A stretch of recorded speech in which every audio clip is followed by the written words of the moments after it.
Have you ever found yourself frustrated by the new intrusive screenshot previews in iOS 26? If so, you're not alone. This recent update, which rolled out just a few days ago, has introduced a significant change that many users may not appreciate. Instead of the familiar small thumbnail that briefly appears in the corner of your screen after taking a screenshot, you now get a full-screen preview that can feel overwhelming and distracting. But here's where it gets interesting. You can easily revert to the previous, less intrusive method of handling screenshots.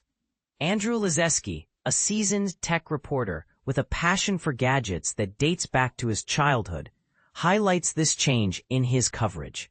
The new full-screen preview feature offers quick access to various editing tools, which can be quite handy.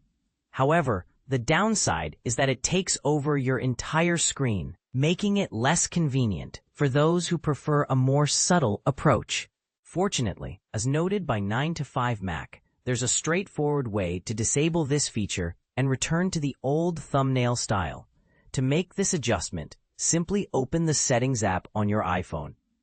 From there, navigate to General and then select Screen Capture.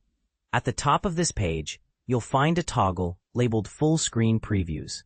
By turning this option off, you'll prevent screenshots from dominating your display. iOS explains that this setting will display screenshots in full view instead of showing a temporary thumbnail in the lower left corner, so disabling it will certainly make your screenshot experience much less intrusive.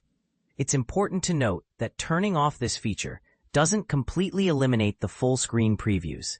After capturing a screenshot, you can still tap on the temporary thumbnail to access the screenshot interface.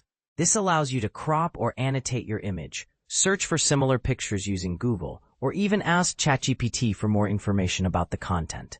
Additionally, if you're taking a screenshot of a web page, the interface provides options to capture just the visible portion or the entire page.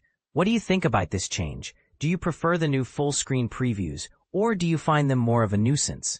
Share your thoughts in the comments below. It's always fascinating to hear different perspectives on updates like these.